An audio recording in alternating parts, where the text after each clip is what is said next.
ভাই আপনারা খেয়াল করেন এই গিয়ারের পজিশন হলো আমার হাতে ধরেন, এখন আমার হাতে ধরেন, এখানে এখানে এখানে এখানে এটা শুধু গিয়ারের এই পজিশন হচ্ছে এই হাতেন গিয়ার নামাতে উড়েতে হাতের পজিশন থাকবে এই, ঠিক আছে না?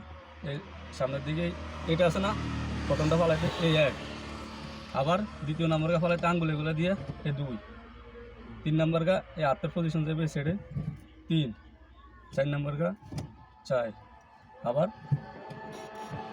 এই হলো 4 নাম্বার, এই হলো 5।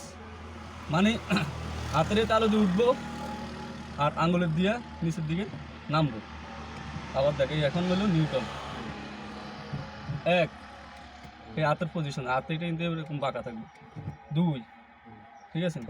এরপর আবার 3 উড়ানোর সময় 3, 4 নামানোর সময় 4, 5 উড়ানোর সময় আবার হাতেটাই সেটাইব পজিশন প্রেশার দিয়ে 5 নিউটনের সময় নিউটন। আর ব্যাগ লাগানোর সময় এইদিকে বাড়িয়ে দিই ক্লাস থাকতে হবে। ব্যাগ লাগানোর সময় নিউটন আছে না, এই ব্যাগ, এই হলো ব্যাগ। মানে গিয়ার আপনি এই পজিশনগুলো তো পালাইলে গিয়ার উল্টালটা পড়বে না। আর যদি আপনি মুট করে হালাই দেন তাহলে দেখা গেছে এই একে লাগাই দিলে মুট করে, এরপর আবার হালাইতে গেলে সাইডে লাগে গেছে। কিন্তু সিস্টেম হলো গিয়ারের পজিশন 1, 2, 3, 4, 5, এরপর আবার নিউটন, ঠিক আছে?